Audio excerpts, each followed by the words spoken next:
Welcome to the Lucentlands Podcast. We have identified the need for a platform where industry leaders and innovators in the agricultural sector can share their stories and inspire others. We hope you enjoy listening to this as much as we enjoyed speaking to these people. Welcome. We are actually having so much fun with these podcasts because look at this. You've got a mic on you, but just try and forget about it. We just have a conversation. Because it's always interesting when you take the time to speak to people, what interesting stuff come out. So if you decide you want to tell us like the story you've just told us, like take a side twist off and go and speak about something else, then that's good. Yeah, it's like Dewald said, it's what I've understood is just to see that the farmers and the agricultural people is not as bad as some media people would like to think we are. Well, I can tell you something. I've been working in agriculture for a very long time. And what happens is when people hear, oh, hier kom 'n journalist, they want to run. You see the back of their head as they're running away. Because they're scared of, what are you going to say? Are you going to misquote them? Yeah. What are you going to take photographs of on the farm, which they should be hiding away, which is going to get published or whatever? There's an absolute fear of the media, and I understand why, because a lot of people don't do their jobs properly. They don't quote the sources properly. They don't get the right story. The media has a responsibility, and very often the practitioners of the media screw it up. So I can understand why people are scared, and especially hoe jy kom 'n Engelse journalist, dis mos heel ergste. So I fully understand. And also when somebody comes to you, say for instance you had an issue here, and somebody has to come and interview you on the issue, they give you, speak into the mic for 30 seconds, maybe a minute. And so then you've got a minute to say your piece. Yeah. But you can't do it in that amount of time. There's more to it. Yeah. And that's the passion that brought us to you today. Yeah, sometimes it gets taken out of context as well, and then that's where the mess comes in. Exactly. So I know my fellow colleagues in the media can very often, excuse me, piss people off, simple as that, because they get it wrong. They get it wrong. And then the other thing is also, if you now try and, we're all speaking English now, but if you try and speak English to someone who cannot speak the language, on top of it, there's the terror of getting the language wrong and then getting it wrong. So it's an awkward situation. I'm at the point where I say, listen, all you guys are like the Brits on wherever country you speak English or Spanish or French. I mean the French guys, most of them only can speak one language. The English guys, the Brits, they only can speak one language. Yes. I can speak two. So if my English is not good enough for you, at least I can speak two languages and I can help myself in two languages. What can you do? Exactly. So if my English is not perfect and not like the Queen spoke, then sorry for you, I don't care. Because for me, at least I can do, then there's a little of a third language, which is a Xhosa. Yes. So really, I know we're just chatting now, but I want to add one last thing before we get going, and that is you speak about the English, and they're saying, in the colonial times when the English were settling all over the world, and they'd arrive and they'd be very pompous and they'd be speaking like this, and they say, if at first the locals don't understand you, just speak louder until they do. So that'll put the terror into anybody. Yeah. So there we go. So Jaco, we've got our terminology set for English now. Yeah, that's the biggest. That's the most important. So now we've just been chatting, so I suppose we need to just formally say good morning. It's nice to be here with you guys. We're at Voor-Groenberg near Wellington, and we are speaking to Jaco and Casper, and they're going to tell us about Voor-Groenberg. So, good morning. Oh, good morning. Thank you for visiting us today. It's a pleasure. Good morning. Morning. Yeah, thank you for having us. Yeah, we're having you. Yes. And on LinkedIn, if I see anybody that's interesting, I connect to them. Don't just follow them, because then they don't see my stuff if I just follow them. And I think we connected a while ago already. Yeah, on LinkedIn, yeah. Yeah, so I've been seeing the stuff that you've been doing and the places you've been going. So And when we started this thing, I just said, I'm just going to reach out to anybody that looks interesting to talk to. So that's how we got here. Thanks for being willing to talk to us. That's a pleasure. I think you started following each other when I was still at a biostimulant biochemical company. Could be. Dux Agri, and so obviously there I... Say the name again? Dux Agri. Dux Agri. Dux, DUX, but it's... Okay. There's a lot of Dux. So someone will say Dux Agri and someone will say Dux Agri. Okay. But I think it's Dux like if you're the Dux person at university. It's Latin. Yeah, yes. Okay. So, but the guy's father, Charlie, he said no, he's from, I think, Ireland or something, and then when you go into a bar fight, it's put up your Dux. You go into a fight. So it's Dux. Okay. That's what he thought was the name. But anyway, we've connected on LinkedIn.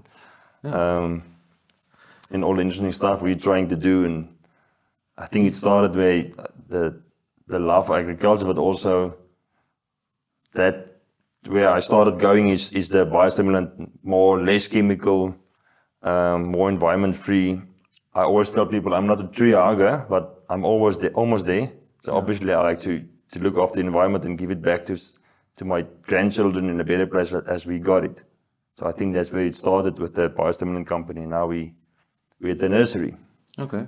Yeah. And Casper, what's your history and story? And I'm a trained soil microbiologist. I moved to Voor-Groenberg in May this year. After I finished my master's at Stellenbosch University, my supervisor and I started a laboratory to do soil testing, specifically focusing on the microbiology in the soil for farmers. That's how Jaco and I met as well, through that work when he brought in samples and to analyze them to see if the products actually worked.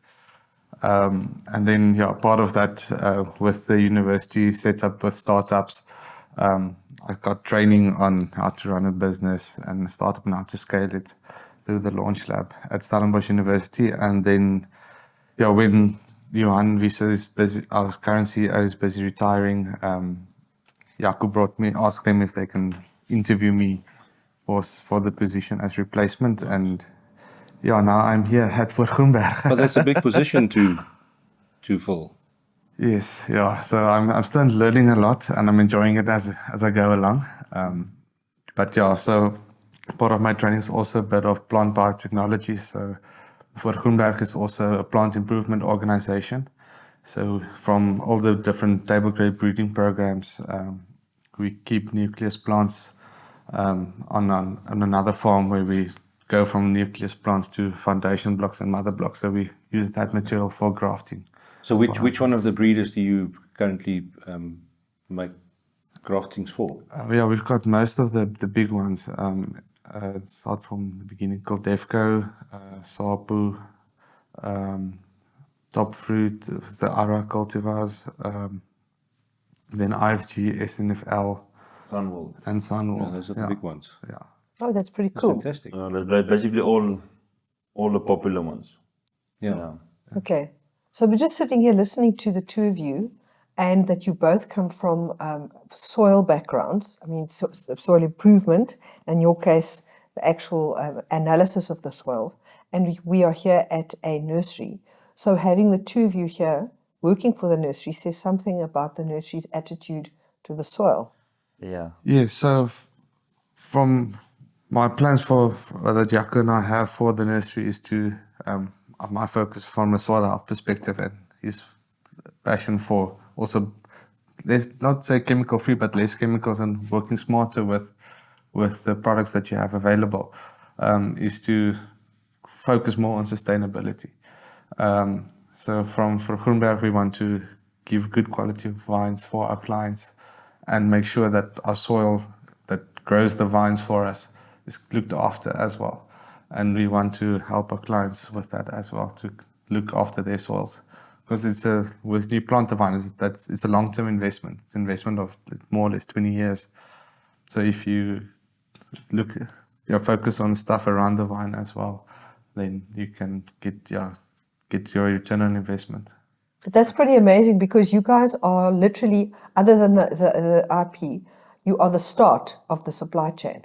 You are. This is where it all starts. And when growers come to fetch their vines from you, they're coming to fetch their babies that are going to grow and the things that produce for them.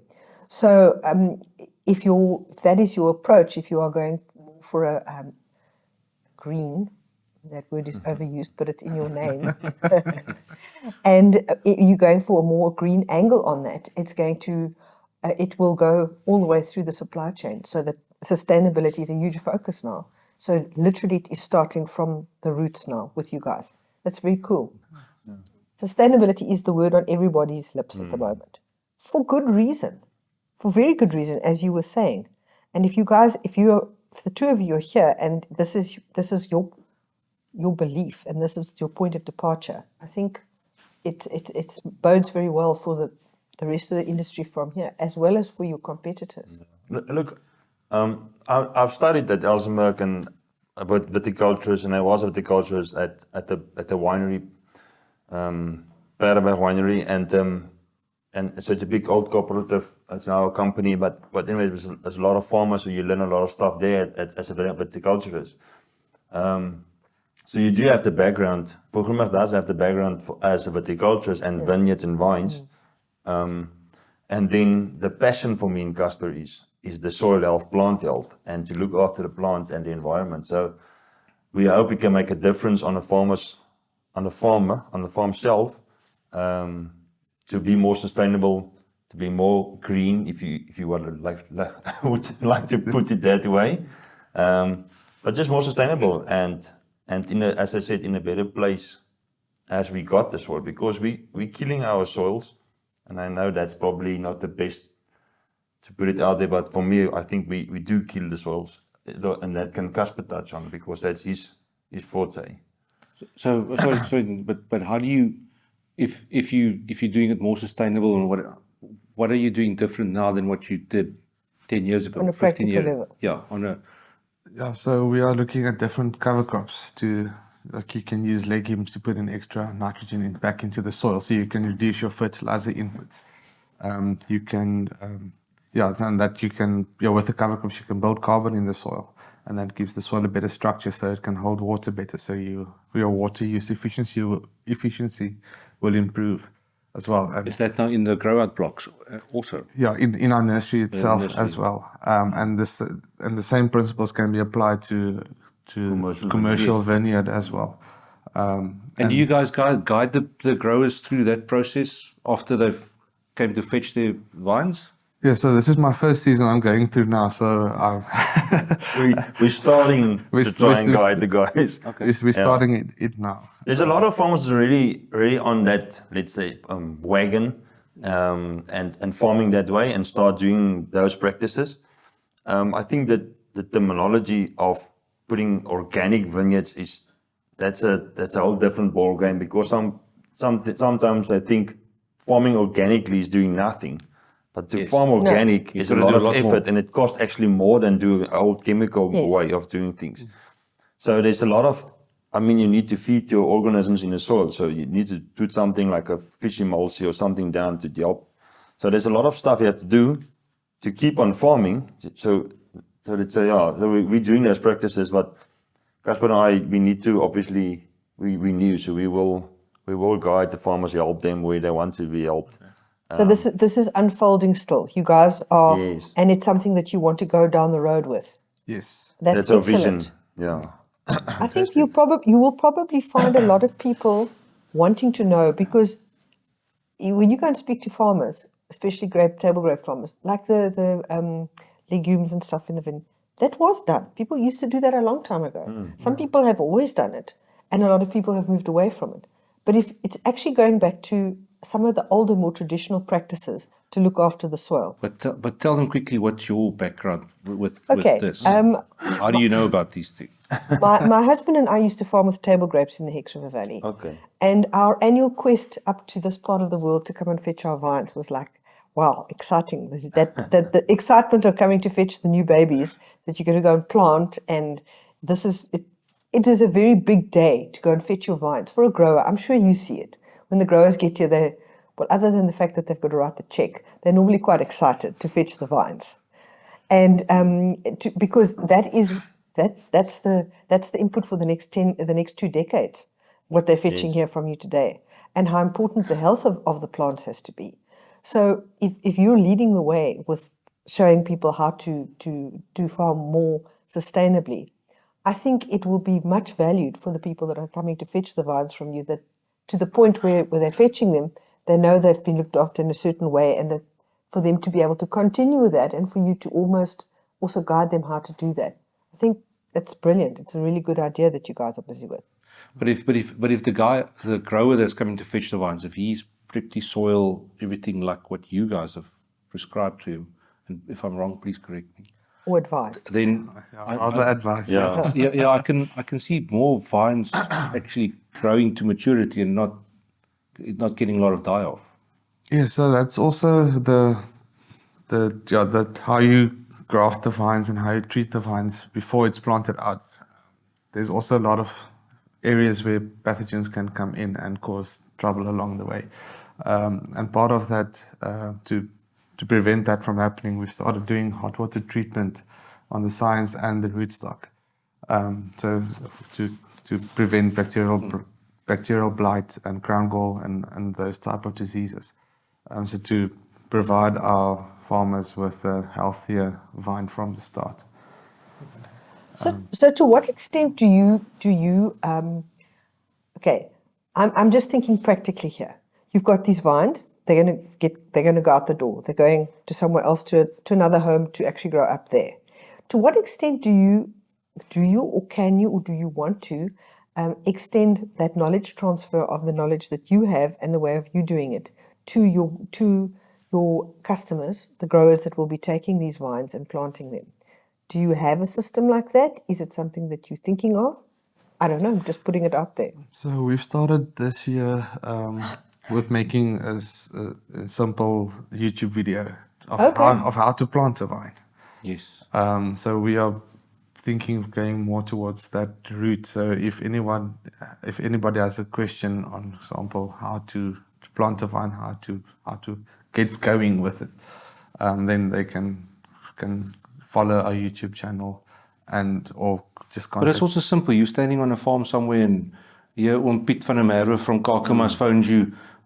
What must I do here now? You say, well, yeah, WhatsApp. You send him a WhatsApp and there it is. Exactly. Instead of getting in your car, driving there, getting all the workers together, having them out of the work for half a day, explaining everything. Yeah, it's like, the goal is to have short videos that's not more than 2 minutes and then just show the critical points that we want to address. Yes. So that's one of the ways that we thought about I think about it. obviously my job is to get to the farmers and get out and see if the vines are actually growing. So is that like a follow-up service? That's that a you follow-up do? service. Okay. So after he came and picked it up and planted, then I try my best to get to every farmer, which is it's a bit difficult for me being alone at this stage, and we appointed another guy to help me, and Casper will also get in his bucket and driving and get to the farmers. So then at that stage, when it's bud breaking and you see the vineyards grow, then you have that talks. And then you drive through other vineyards, and for me, normally when you see the farmer is interested in what you're telling him, then he will like, let's go to my other bigger blocks, the older blocks, the production ones, what's your advice here? So then you have that conversation with him. And then obviously you tell him, well, which company you work with, and then you start. So for me, it's still back to that thing that I want to make a difference on his farm, not just it's a new vineyard. No, that's incredible. And I can imagine that through that process, the things you hear and the things you see must be very interesting. And there's nothing like being with somebody in their own space. Exactly. But if the farmer had actually watched one or two of your videos before you arrive, he might have questions on those, and you could get further down the road with that. Yes, definitely. So having those things available is good. And also, say for instance, you get to a place and there's a problem. There's an issue. You could anonymously say, well, here we are at a farm, don't say where or who, whatever, and this problem is this. That you find, let's say you find something. And the reason for this problem is this and this and this and this. And to prevent this, you could potentially do this. It also provides you, by going to those places, provides you with an opportunity to show how not to. Yeah, I mean, It's just a thought. it's it's a maybe a touchy subject, but so we sell the vines, so that's how we make our money. But obviously, there's a chemical guy that makes money by selling chemicals, and one is a fertilizer guy. So now I come there and I tell him, don't spray this, don't do fertilizer, because you can get your soil healthy. So obviously, you are taking away somebody else's income. Somebody else's vested interest. Yeah, so it's a difficult thing, and then but it's for me, it's just the best for the farmer, and we all need to have the farmer in a profitable situation so that he can keep farming. So we all will obviously have a future. Have a future with them. Yeah. So it's not to take money away or anything. I mean, most of the fertilizer guys and the chemical guys now have products that he can help the farmer to go more green, go more environment friendly. Yeah. So it's But yeah, not all farmers are stuck in the old ways. There are a lot of them that move towards the regenerative agriculture or sustainable agriculture. So they form study groups where the crop protection rep is there, the fertilizer rep is there. It's all part of the group, and they work towards the farmer's goal. That is quite nice to see. It's good to hear that stuff is happening.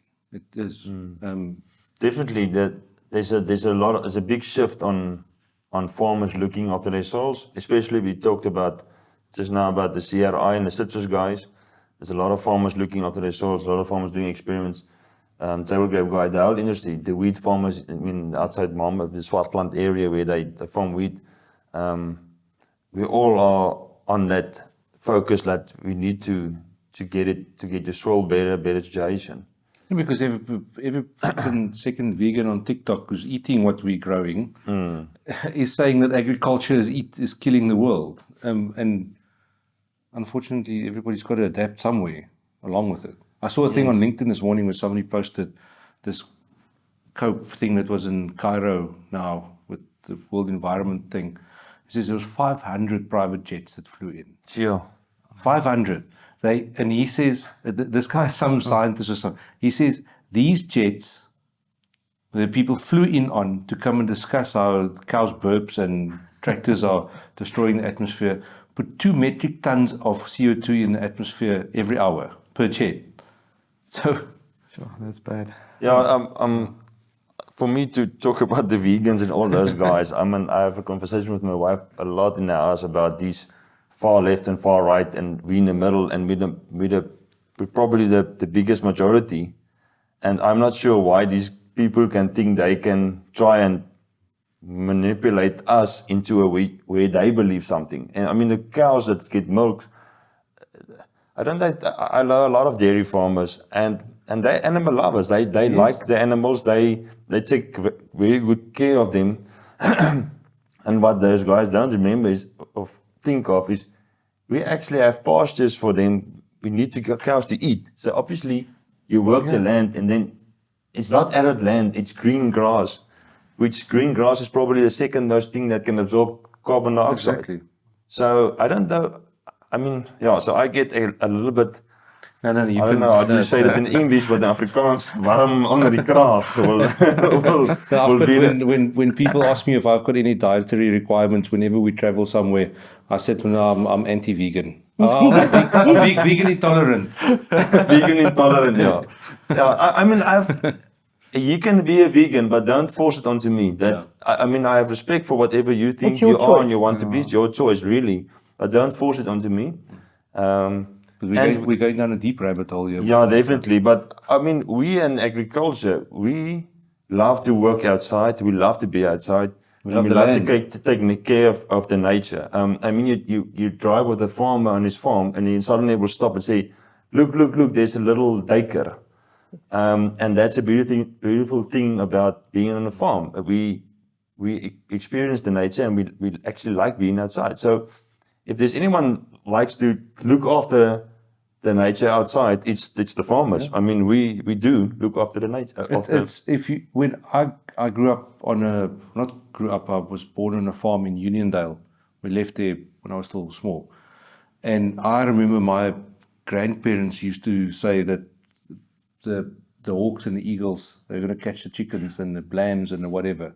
So they were shot and killed. But if you just drive now in the country, how many raptors you see, and that because the farmers have seen they eat the mice, that eat their wheat and whatever. So leave them.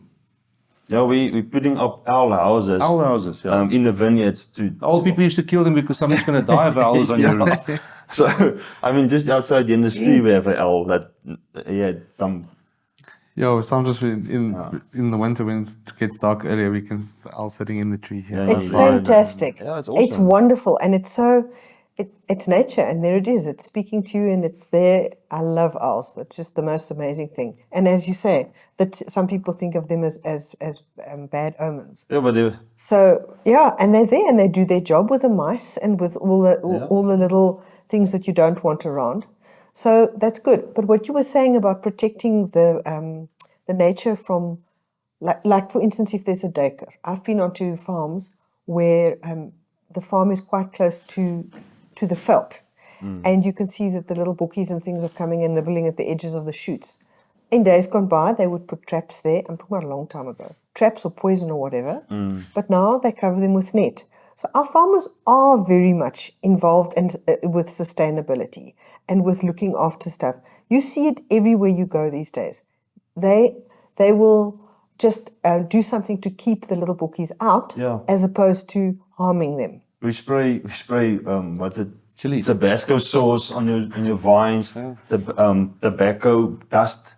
We try everything just to keep them out because it's the Sometimes last it still resort. doesn't work, or the population is just so big. Yeah, I used to work for two brothers in Bonneville, and I said to him, "But this last row here won't be the best." And he said to me, "So what do you think the birds in the game must eat?" Yeah. The bookies. Yeah. So they almost like we plant another row for them. That's fine. They can come and eat. Also, for the them. farmers in the Langkloof, they were all amazed when the first kudu arrived on their farm. Yeah. But now it's a different story. They cause a lot of damage. No, Yeah. The population is so big. Well, and the problem is like here we have obviously the baboons that can damage your orchards. So they can be a And big here in problem. Wellington, against the mountain, I believe there's a wild pig problem as well. Wild pig, yeah. But there's also the wild pigs. Some of the farmers nowadays, there's one or two guys that actually almost farm with them. It's wild pigs. Yeah. But then obviously they sell the meat. So it's not just killing.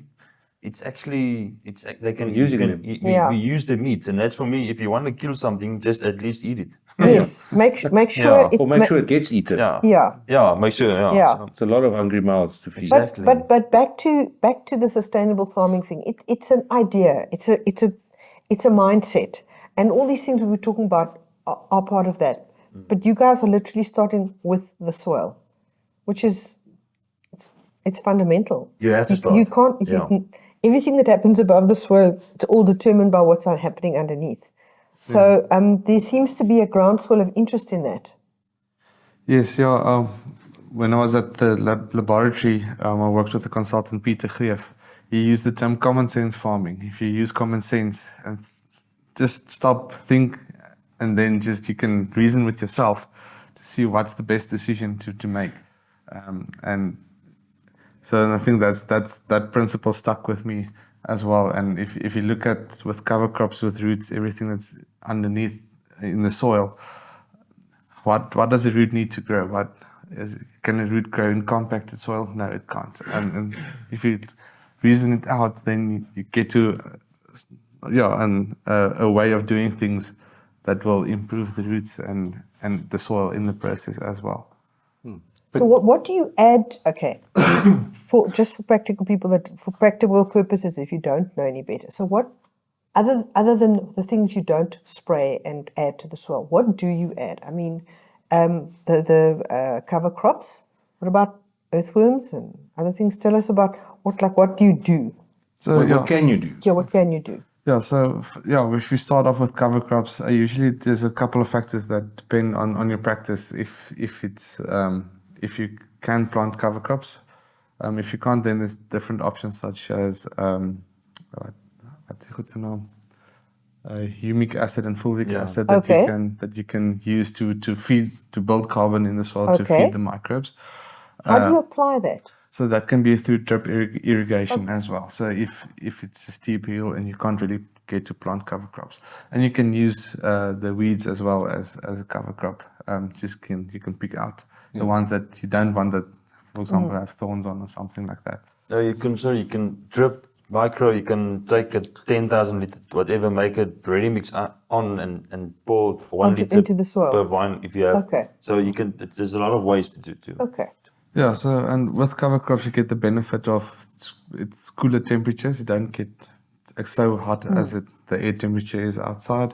It's better water retention as well, so you create a better environment. And with roots, the exudates from the living plants provides a food source for the microbes. So if you start with that, you're already building your microbiome in the soil. And with the microbes, they've got specific functions, such as they secrete plant growth hormones and they can stimulate root development. So if you can create an environment that's favorable for them, then you can get a long way already.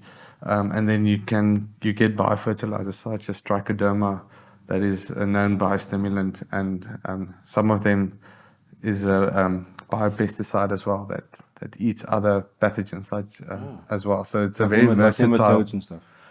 The nematodes is a different microbe that eats them. But there's a variety of microbes and companies that manufacture them that can have biocontrol or growth stimulation effects as well. So you can add those as well instead of necessarily going the normal nitrogen fertilizer route. So it will get you a bit further. And the other one is mycorrhizae as well, that source phosphates in the soil. Okay. So there's a lot of, if you look at the microbes that you have available, there's really a lot of options that you can use to get to a long way. Add it to the soil, but the main thing is to get your population with the good guys more, and the bad guys must be obviously less. So the good guys can take the place of the bad guys. So that's how you get, because obviously there's bad pathogens, bad microorganisms in the soil as well. Yeah. And when you keep on spraying and keep the soil arid or bare soil, then that's where the bad guys can come in and harm your roots. So it's actually your fault. Yeah, it's actually it's a lot to do. It's got a lot to do with disease pressure as well. So if you have, say, example, 10 pathogens and only 10 good guys, then the chances of the disease breaking out is quite high. But if you have 10 pathogens and 100 good microbes, then there's more imbalance, and then the disease won't really. Then the circumstances need to go extreme before they will show themselves. So a new farmer, like establishing a new block, will do they send you a soil sample or to a different lab, and then you work out, or let's say before you were here now, you would work out, say, right, you've got X amount of these good ones, X amount of the bad ones, you need to up this more or drop that, or? Yeah, so we worked with the microbiome itself, the composition of the microbes in the soil. And then, because each crop makes its own microbiome with the root exudate, so it attracts certain microbes and doesn't want other ones. And then we measure the activity. Are they solubilizing phosphates? Are they fixing nitrogen? And those type of stuff. So then, based on that, we help them to say, okay, then you measured with the normal chemical soil analysis. Say, okay, you've got enough phosphates in the soil, and you've got high phosphatase activity, solubilizing the phosphates. You don't need any more phosphates, really. You have enough, and there's microbes doing the job for you to solubilize them, so that it's available for plant uptake. Awesome. So it's a complex system that slots into everything to get to that point. What made you decide to go in that route when you were at school? Somebody said to you in grade 10, standard 8, what do you want to be one day? Or how did you decide to do that? When I was still in high school, I wanted to study medicine, as most kids want to do. And then, I didn't get into study medicine. And then my next option was to study engineering. But that was just math. It just changed the subject name for me. And then I switched to BSc. And in my first year, we had the subject microbiology. And when I saw the petri dish with the microbes going on, and then I was hooked. And then, after I did my postgraduate in that area as well. But you never did that microbiology thing to be sitting where you are today. That wasn't your idea, or am I wrong? Yeah, so the life took me with a couple of turns to But you followed your passion. Yeah, to where I ended up today. When I started with microbiology, I didn't know I was going to end up here. So it's life. Life's journey takes you down paths you never think of. But if you say that seeing the microbiology and seeing the petri dishes actually got your attention, so often it's when you follow your passion that life takes you where you need to go. Yeah, and now I'm with the nursery. I can combine my different backgrounds and different interests, and to with Jaco as well, with his interests, we can be sustainable and make a success of the nursery. If you follow your passion, then works becomes your hobby almost. Yeah.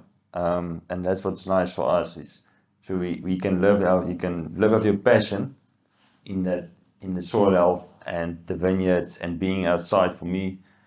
So it's not work. it's just nice to be with the farmers, talk to them, meet new people. For me, it's nice.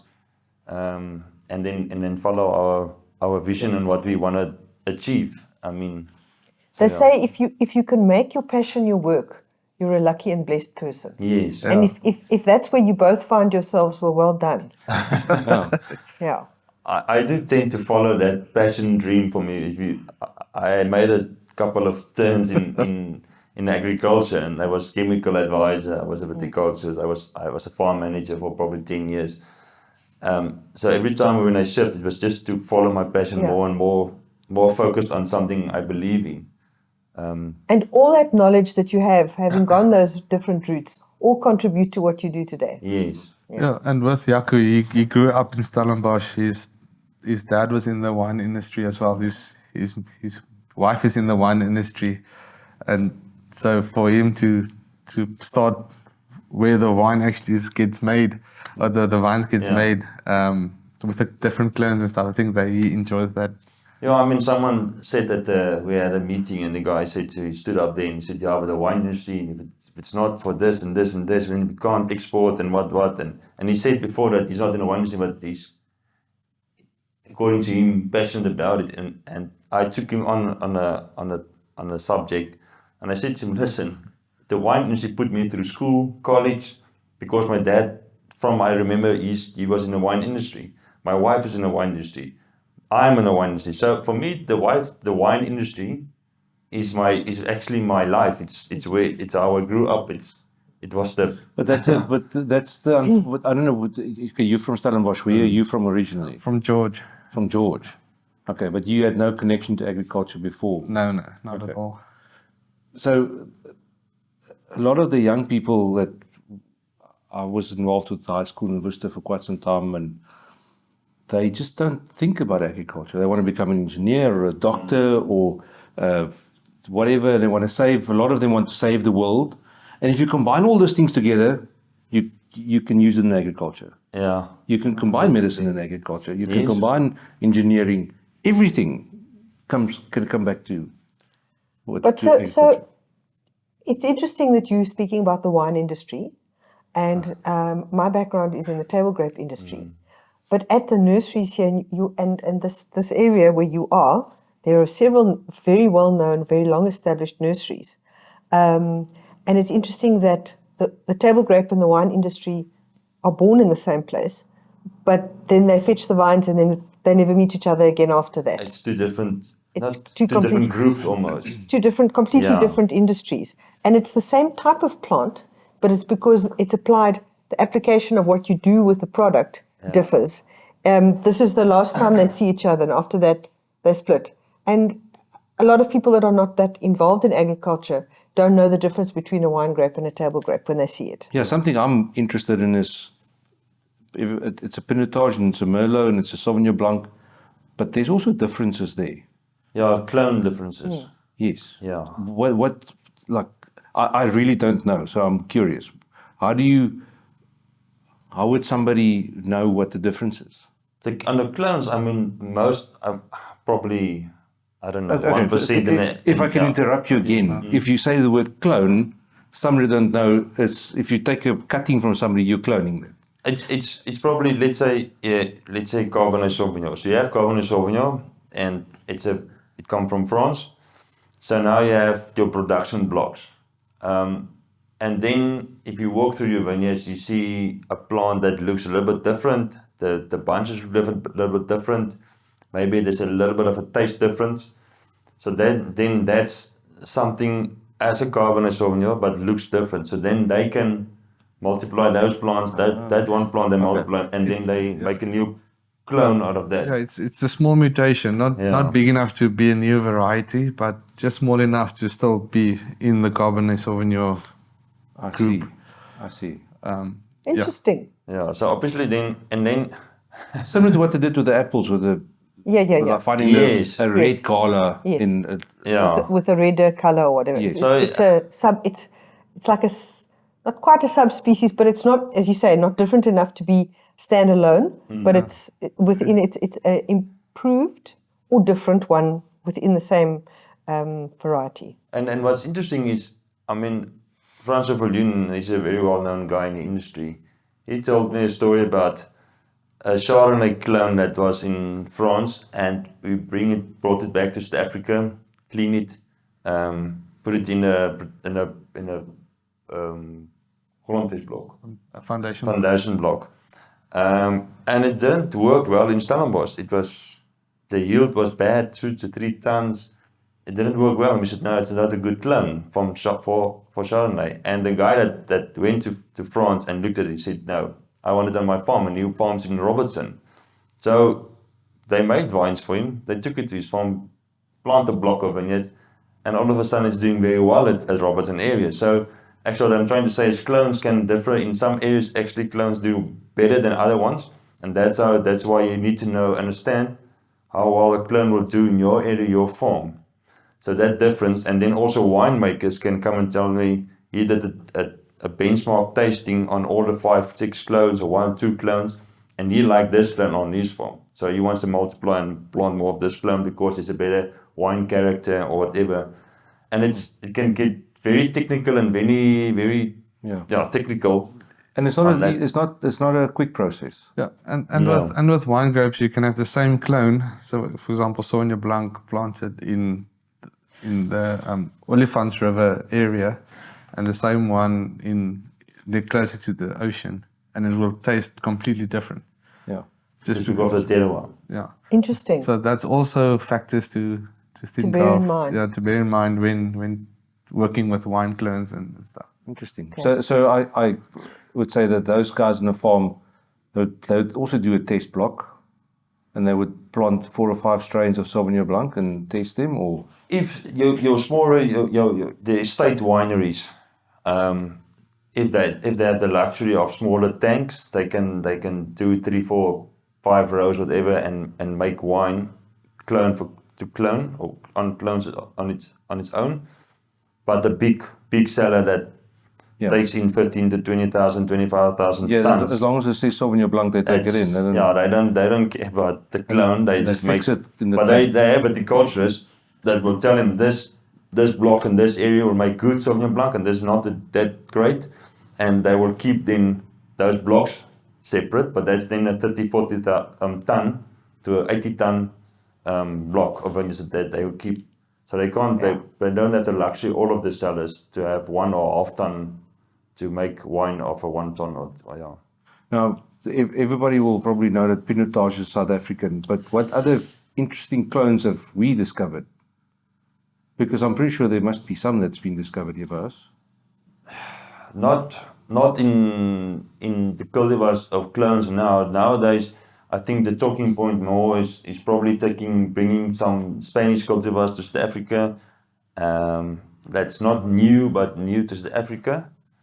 And then also the new thing now is cultivars that's more resistant to downy and powdery mildew.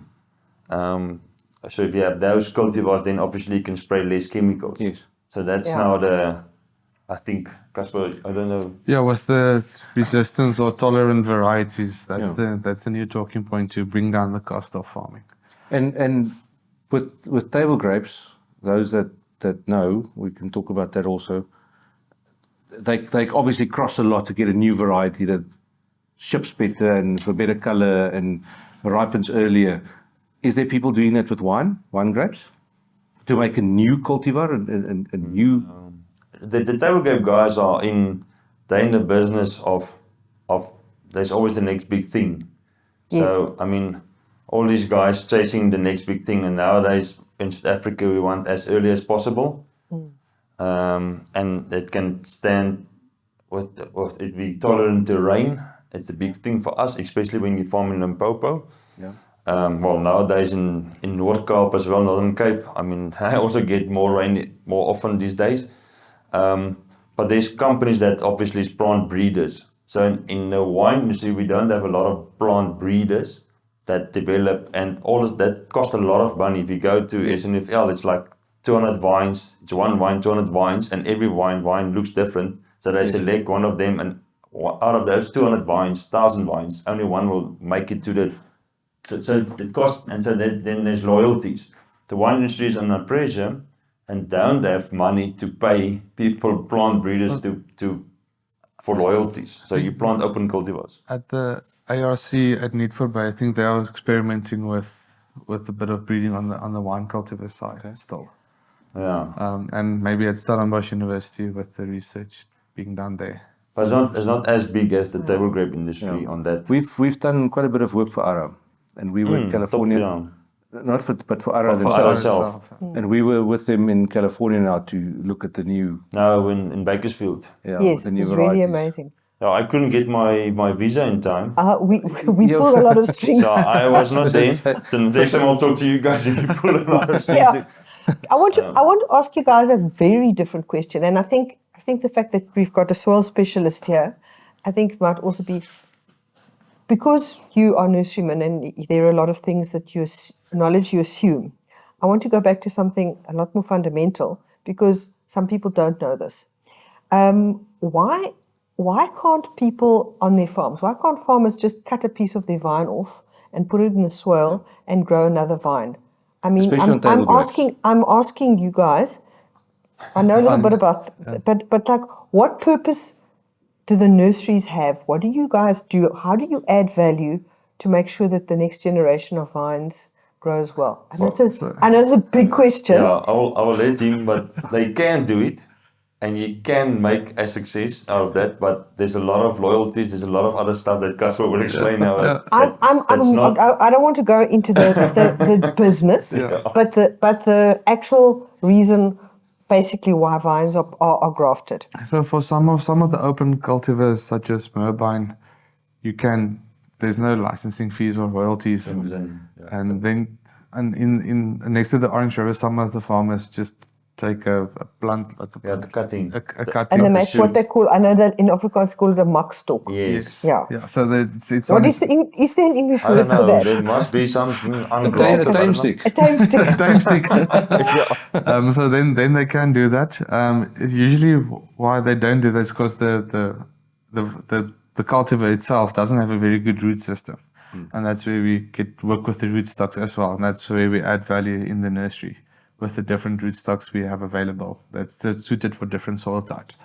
And then there's the other part of the royalties, where it's the breeding program. The royalties, that's a whole big deal, for sure. I understand that. Yeah. So it's for us, we put the scion from the cultivar onto the rootstock, and then it's better roots, and then it can. So then I'm going to say, you didn't say it, so I'm going to say the word, phylloxera. Yes. You want to tell us a little bit about what? That's a thing of the past now for us. Yeah, What the rootstocks. Yeah, but I mean, Yeah, phylloxera, pythium, nematodes, all of those stuff. But phylloxera was the main thing why they started with the rootstock in South Africa. Yeah. So that's where the different rootstocks comes in. It depends on the soil that you have. Do you have certain pests that can influence your vines? So then if you with nematodes and phylloxera and pythium, you've got different rootstocks that's more resistant to those diseases or pests. And then you won't see the effect on the vine itself. If you would have planted a muckstock or a susceptible rootstock, then the vines won't be produced as you would expect them. It will probably grow for the next 5-10 years and give you good production, and then all of a sudden you will see it's not bearing enough fruit anymore, and that's where the phylloxera will kick in or the nematode will kick in, and then you'll have problems. You'll see your vineyards getting yellow and not a lot of fruit. So now, I mean, you save some money to make your own rootstock. You make your own muckstock. But it's not profitable these days because you want your vineyards.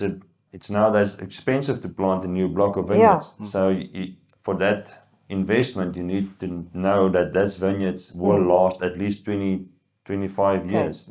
So by grafting them on a good, strong growing and resistant rootstock, you're actually fortifying the vine to be stronger and grow for longer. Yes. Yes, and the rootstocks got different characteristics as well in terms of vigor.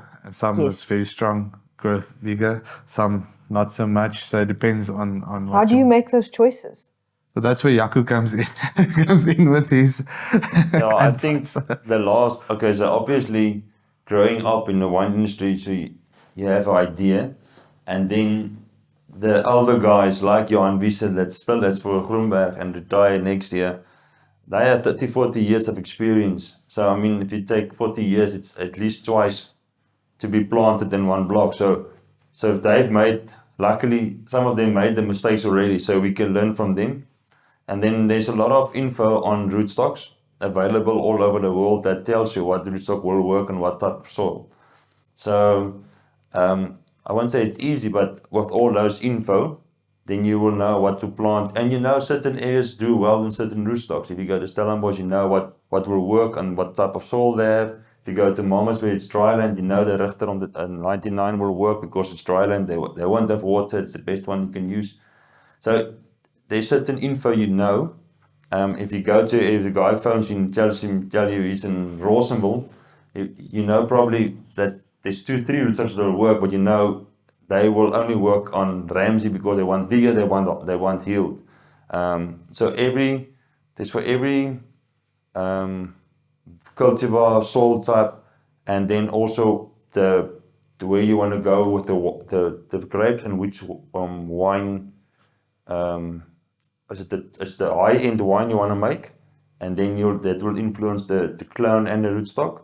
Or if it's just a bulk wine, you want to make a generic white, dry white, then you can go haywire and go the vigorous rootstock, the most vigorous plant that's white and can bear 50 tons a hectare.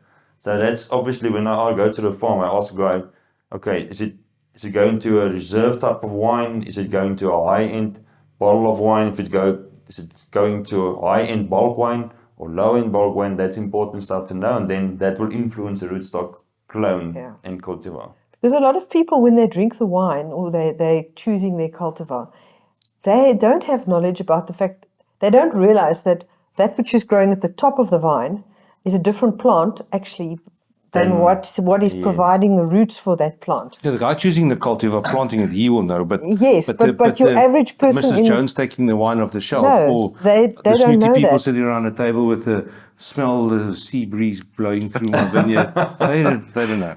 And also what you're saying, it also means that if you have prepared those vines for a particular customer in a particular area or for a particular purpose, and they cancel the order, it's not that easy just to repurpose those vines for someone else who might have different needs. Yes, you plant vines for a specific style of wine. Yeah. And as you said, so if you get it wrong and you have a 20-year investment, then it's a 20-year investment got wrong. And that's the problem with the vineyards. It's a long-term investment. Yes. And then all of a sudden, like last year after COVID, the whole world wants now white wine and pink rosé type of wine and less alcohol. So now it's going to take 10 years for that to happen. Exactly. So we all thought the whole world want red before lockdown. So we planted red cultivars. Now it's white. So now Sauvignon Blanc Chardonnay is now the new trend. So now it's good for a nursery because now people need to replant. Yes. So, yes. But obviously you say that, so it's this trendy stuff and you need to plant accordingly to the trend. We spoke to a guy, we had a braai at the house with wine buyers from, I think, the third biggest wine buying company in the world. And it's a French guy now, and he said to me, you know, these young guys, in his French accent, they only want to taste bubblegum and burger and all that taste. And I said to the French guy, but let's make wine that tastes like bubblegum. And you can imagine that French guy almost explode because that's against the rule of winemaking. I did a thing with Cederberg wine in 2020. I did quite a bit of work for them, and I don't know if you guys do work with Dewald and them. Yeah, that's all our vineyards. Yeah, all the vineyards there is Voor-Groenberg vineyards. Oh, wow. Actually, yeah. Now Dirk, that's there now. He had a block of vineyard that was established by the Orange River mouth in Strandfontein. So, Olifants River. Yeah. Strandfontein. yes. Yeah. And I was with a group of people. David got me in to come and take photos and video on this day. Guys from Sweden that came, same guys that do Oatly and these kind of things. They wanted to make a low alcohol wine. So we went there, and there's beautiful grapes. And it's all farmed in these small little dry land blocks between the people's houses. And they got beautiful footage of this girl walking through and picking the grapes with her hands. It was stunning grapes. And then they made it, and it was stunning wine. And then they said, no, we must take the alcohol out. Yeah. So Dirk said they had this amazing wine. He says he actually wanted to take a little bottle for himself just to taste how it should taste before they strip the alcohol out of it. And but that's the thing. I mean, for me, we had a wine tasting in Joburg once. Me and my wife, because she's a winemaker, she can obviously talk a lot about the wine, and I'm a viticulturist, can talk about the vineyard. So it was just a little bit of interactive with some people. Fun. And the one guy from Joburg said to us, "So what's a good wine?" And you always get that question. For me, the best wine is the one you drink. Really, Yes. The one There's no such thing. that you like and that you drink. And I think we in the wine industry maybe is guilty in putting wine on a pedestal that some average Joe in the street are scared to drink because he can't talk the talk on. I'm smelling. I can't smell anything. I can't taste anything. For me, it's a nice wine or not. For me, then it's a good wine or not. That's how I taste wine. That's for me. And then I drink it. So I don't care how you drink it, with Coke, soda water, or water, with ice in, not ice in. Drink wine and I'm happy because then you support our industry. As long as you drink it with pleasure. Yeah, but so obviously that what you're talking about, the strip to wine from the alcohol. The wine connoisseurs, the people that know how it should taste and how it will, and you have to develop your palate to appreciate the wine. Then we need to buy that wine. I mean, that's awesome for us that develop your palate and you understand the wine. But for the average Joe on the street, you have to understand his palate is not developed. So for him to drink a wine with less alcohol, he can drink more. Because, I mean, there's a lot of alcohol in wine. I mean, it's 12 to 13, 14%. Like, I've really been trying to drink less. So last night I had one beer, and then I had a glass of wine, and I felt it like immediately. Exactly. Just drink then wine with less alcohol. What they say? Jy moet drink fiks wees. Yes, exactly. Especially with wine. I mean, Yes. With driving as well, you can't drink anything if you go to a restaurant. No. No, You want exactly. to drive back home, so maybe with a low alcohol or close to zero alcohol wines, you can at least enjoy a glass of wine with your It meal. doesn't taste the same. No, it It doesn't taste the same. That's the problem. So, I mean, No. it is a problem. It is, and it's not It's- nice. it's not We this- don't drink the less alcohol of the low alcohol wines, but we have in our house those low alcohol wines because you have people that come to your house and say, "Yeah, no, I can't drink wine." I said, "Listen, no, here's a low alcohol wine for you," and then they love it, and they go and buy. So there's actually this wine's becoming better and better with those.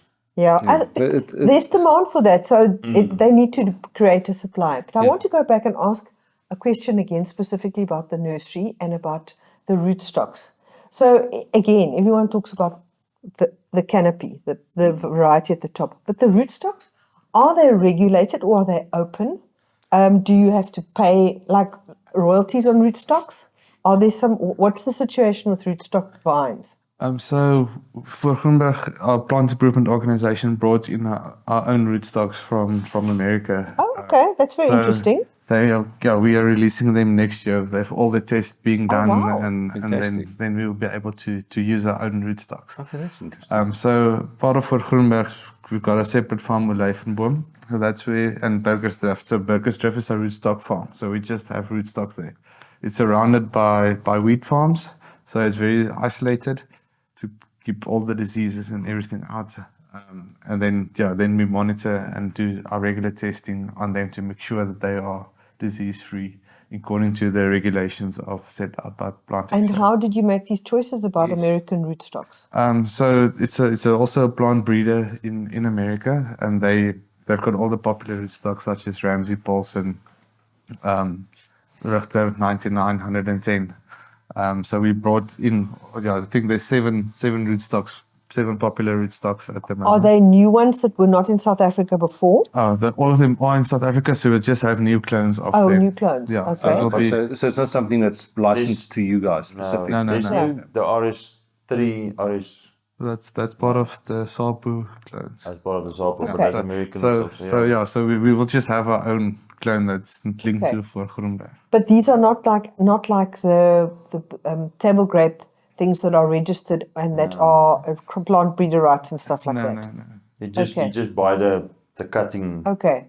Yeah. Okay. from, let's say, a sample that owns the rootstock, but now we have our own, so we don't need to pay. Okay. Yeah. So those ones from Sapu, are those South African bred ones? No, it's also all of them are in, like the Ramsey and those type of rootstock have been bred in some of them in Europe, some of them in Okay. America as well. So we But okay, I'm going to ask a question here, and so you buy, let's say you buy from America now, and you pay, I don't know what those things cost. Do you buy, like, let's say 10 cuttings of that, and then you grow them out to make more? Now, do you? And I'm not asking for figures here. I'm just curious as how it works. Is there a price per one of that, or is it a very expensive price per one of those things because you can extrapolate that and make it more, or how does that work? Yeah, so just curious. So usually the rootstocks or the cultivars itself, usually comes in through tissue culture. So it's in a synthetic agar medium. So usually they send like 10 of those just to make sure that at least you have at least one that survives. And then you start propagating. First, get all the tests done to make sure that it passed the quarantine phase. Yeah. And then you still need to do tests to make sure that it's virus-free and free from all the other pests and diseases. And then you can start propagating them. That must take quite a while to get through the quarantine and the government, because it goes through the government quarantine systems. There's different quarantine facilities available now at the moment. There's a couple of private ones as well. You don't have to use the government one. There's different options there. But so, okay, like, let's say that little cutting, you get 10, but that one is, for argument's sake, 10,000 Rand or $1,000. But then you multiply that one. You don't have to pay as a nursery back towards them a fee per vine that you get. No. For the rootstock, you don't have to. It's just a set fee to get it in. You buy it and then you ship it in, and then from there on, then the other cost is involved with the quarantine facility and making sure or doing all the testing. I'm just curious because I just don't. Yeah. So these new rootstocks that you are growing and that you're going to be introducing, is it a big deal? Is it quite exciting? Is it going to make quite a big difference? We don't know. I'm just asking. Yeah, for us as a nursery, because we don't have our own rootstocks at the moment. We buy in from a different buy rootstocks from a different company. So we will have our own rootstocks available, so we will save on that cost. So if let's say a disease breaks out somewhere, then you, because now again, if I'm wrong, please correct me. You're buying it from another nursery, a rootstock, and if something breaks out, you've got to go then point the finger back at them that you supplied me with something. If you've got your own, then you can add a guarantee that it's clean. Yeah, so we just grow the rootstocks for the other company, and then we have first option to use the cuttings from those rootstocks. So if we have our own rootstocks, then the buck stops with us. So we are responsible for the whole process and the whole supply chain. It's very late in the day in this conversation, but you know what we should have asked right at the beginning is tell us a little bit about Voor-Groenberg. because we just started chatting. I mean, if someone's listening, and the nice thing is we can actually, if we want to, we can even move this part of our conversation to further forward. But we just started chatting, and we're here, so we don't, one assumes knowledge. Someone's sitting elsewhere in the world. Who are you and where are you? Tell us a bit about Voor-Groenberg. So it started with I mean, we have four nurseries, four nurseries, and it's two brothers, a cousin, and then just another guy which is a neighbor. And all of their surnames is Malan. Is Malan. Yeah. So it's Okay. a brother, a cousin, and then another Malan. Yeah. Okay. And so obviously those guys, they now in the 60s, early 60s, but their fathers used to have obviously the nurseries. So it's just a traditional, Wellington is a traditional nursery area Yes. For grapes. And why is that? It's just the soil because we have this verweerde granite. I don't know what's verweer. Broken Weathered? down. Yeah, Weathered? weathered granite So soils. Yeah. that's the fancy word. For me, it's almost just sand, but it's a rough type of sand if you Okay. want to explain how it looks. And it makes a good soil for grafting and planting vines. So it's a good substance or Just medium. good Yeah. medium for Just growing because grapes. it roots Yes. easier in there. Okay. So that's how it started here.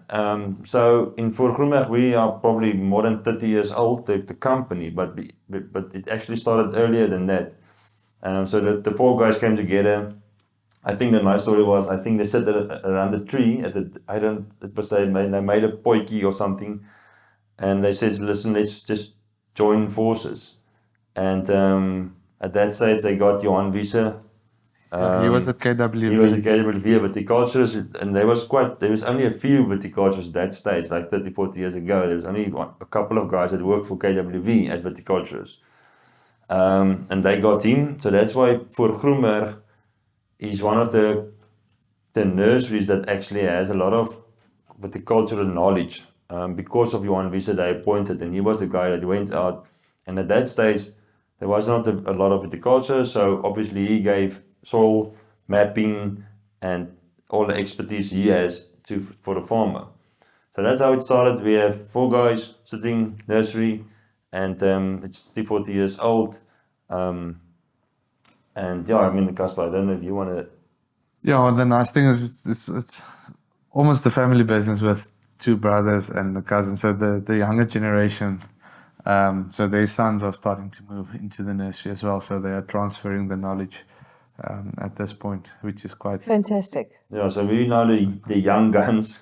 Okay. Supposed to be, so the elder guys are, we joke about it because the age in this boardroom is actually 60, and Casper and me bringing it down, and at least those two sons. You're diluting the age thing a bit there. So and Okay. you can see the older guys that it's nice to see them because so Johan is retiring at the end of February, and Wiese, he's still the current CEO, and then the responsibility will be with me and Casper. Casper being the CEO then, and then we're new guys, young guys that wants to take the company further into Exciting. not a new direction, but at least the vines to improve the vines quality with the knowledge Casper has, and all the soil health type of stuff. So that's how we now obviously will go forward. Okay. I have a question, and that is, before I came here today, my only reference to Voor-Groenberg was a court case to do with colours fruit. Yeah? Do you guys have any knowledge or any comment about that? No, not at all. No, I don't Maybe if you can, I don't know. There was some court cases. Yeah. There's not the one. There's not the only one. There was more than one. Oh. But no, the one for what? I don't know Colours about and that one. SNFL. It was about 10 years ago. But I mean, maybe that's before your time. Yeah, that Before your definitely. time. That was before. Okay, it's one of those things that if we're going to ask it, we should be asking the guys that. Yeah, we must that get are- one visit in, and But- you will but- probably. But there's know another it's one, another question we have Yeah. for you, and this is a fun thing that we're doing. We asked the previous person we interviewed to give us anonymously a question for the next people that we interview. So, Yeah, it's it's not just fun. Okay. What are you doing to make agriculture attractive to young people? And maybe it connects with the younger generation that you were speaking about now. But what is Voor-Groenberg doing? Yeah, what is Voor-Groenberg doing to make agriculture more attractive to young people? It's a At this stage, nothing. You want very the honest answer. But if you think about it, It's a good question. I mean, I've never thought about it in that way. I mean, you're making me think a lot now.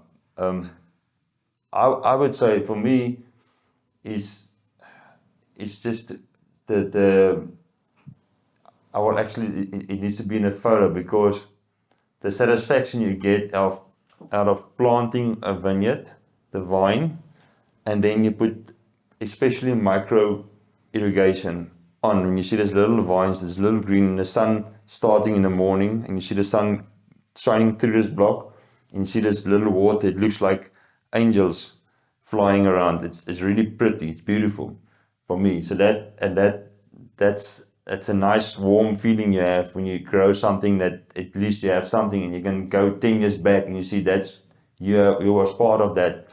If you do calculations, if you engineer and you build a building, but then obviously that's also satisfactory. But in agriculture, you see, if you're in cattle, the next morning you come in, there's a new calf. There's something new, there's something exciting in agriculture. And if you love that, for me, then the agriculture is the thing for you.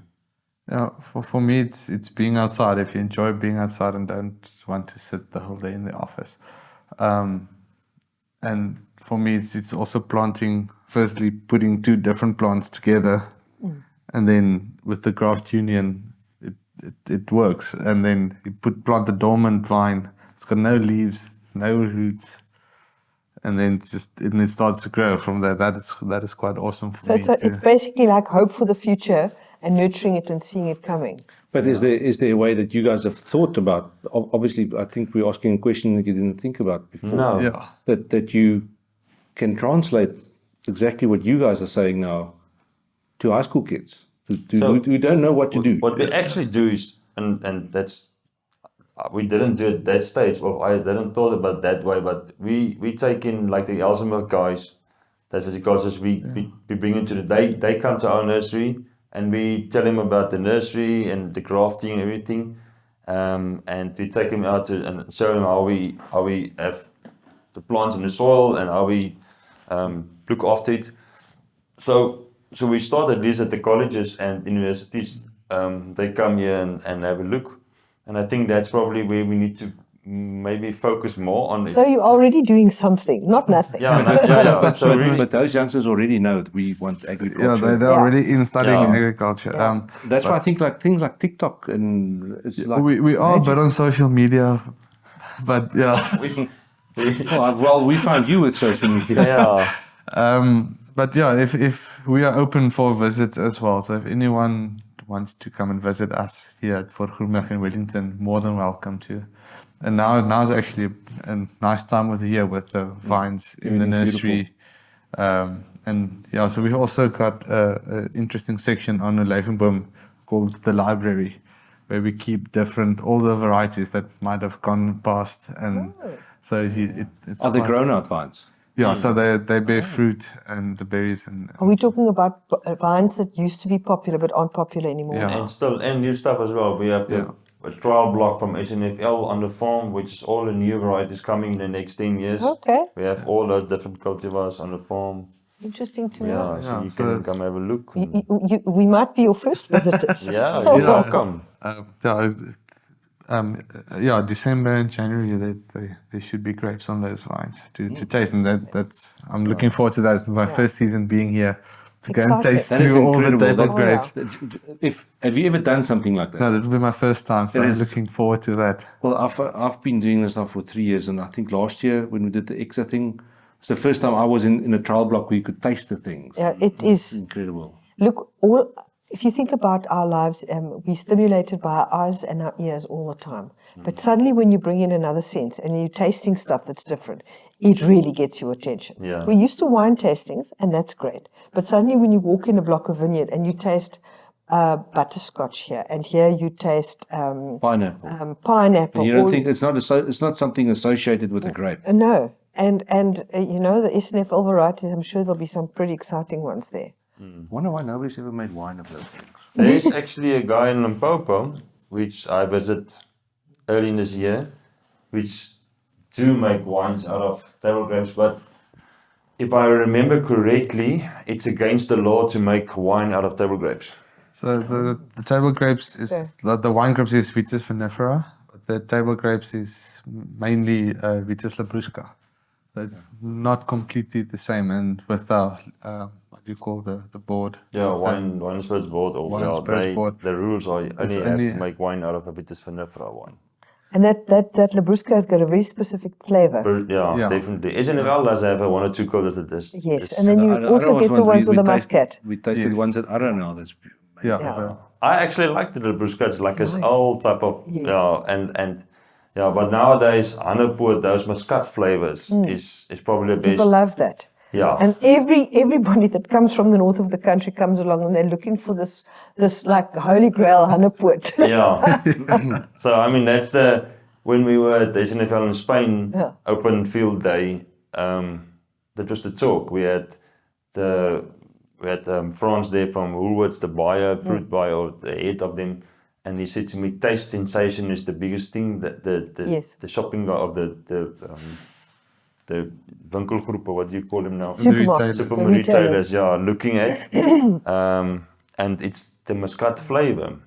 So all of the breeders trying to breed something that tastes muscat type of. With a long shelf life, but with a nice flavor. Exactly. And a crunch. And a crunch. Crunch is also important for table grapes. But it is nice. It is. I'm a big. I eat probably 12 months. So I am one of those guys that ate some Spain grapes because obviously we couldn't produce in Africa. So I like to eat some grapes mostly. You buy out of season grapes and eat them here as well. 12 months a year. So I do like grapes. So I'm just. We need more people like that. Yeah. I do like grapes and I do like my wine drinking wine. But So I was in fruit and veg yesterday, just walking through. Obviously now, because we know, you look at what is in the boxes, what is on the shelves. And there was Ara 29, and I've seen wine grapes with bigger berries than that. We're still not getting the best. If you want the best fruit in South Africa, you have to go buy from Woolworths, because the buyers from Woolworths goes to the farm and tell them, listen, we want export quality and we will pay for it probably. If you go to a fruit and veg type of, they get the ones that's not getting export. So that's a problem. They also don't have a culture. Yeah, when I was used to work on a farm where we had apples and pears and plums and grapes as well. Where was that? Lawrenceford. Oh, okay. The best for me in the morning, my breakfast was to go into an apple orchard that was already picked, because they pick it greenish to obviously export and take the 4 to 5, 6 weeks on a ship. And you go and you eat something that was ripened on a tree. The forgotten tree ripened that fell apple. off. Yes, and that's the best and the sweetest apple and the best. And so, unfortunately, most people that buys at the shop won't experience that, and that's a problem, because when I moved from the farm to the town, my wife got cross at me because she said, "Why don't you eat fruit?" And I said, "This fruit I can't eat because I'm so used to that Fresh picking farm, from the tree." And if we can get that experience to the housewife, it would be awesome, because I think then they will eat more fruit, because that's where it tastes the best. If you take it from the tree or the vine itself, and you that's a And that's the perk of actually living on a farm and working on a farm, is you get to have those wonderful experiences. Yeah. And that, you can't explain that to somebody that's a city dweller and all the rest. And finding that one last apple sitting in the back part of the tree that everyone else has missed, and equally the natrosis, the late grapes that are sitting in the roof of the vine, and everyone's picked, and you walk past and you find those. Yeah. Those are little treasures that make living on a farm a pleasure. When you walk into a vineyard, there's one of those little natrosis, but it's sitting in the sunbeam.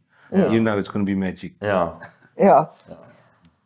thanks, guys. I think we've had a really nice chat. And unless there's anything else. Yes, they need to give us a question. Yes, we're waiting for a question from you. I was actually scared you asked me that. That's But actually we can More that's difficult. more difficult question than we can wrap up and you can think about it and let us know. Is it also agriculture based? It can be anything. Is it anything? It can be anything. what do they think about vegans? We'll put that down. And then our next interview is going to be some vegan or something. No, but the previous one we had, somebody said, what was your most embarrassing moment in your career?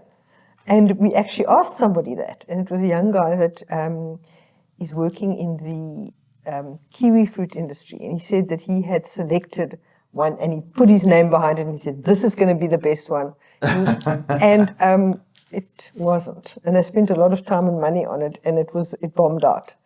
So, you can ask anything. No, I think we should. I think maybe think about it. But you can send us don't think about it too much. I mean, what comes to mind? I don't know. Another question somebody asked, it actually reduced one of our people to tears. It was like, what with all the challenges in South Africa at the moment, how do you remain positive? Don't listen to the news. That's the easy question. I just don't listen to news. Sure.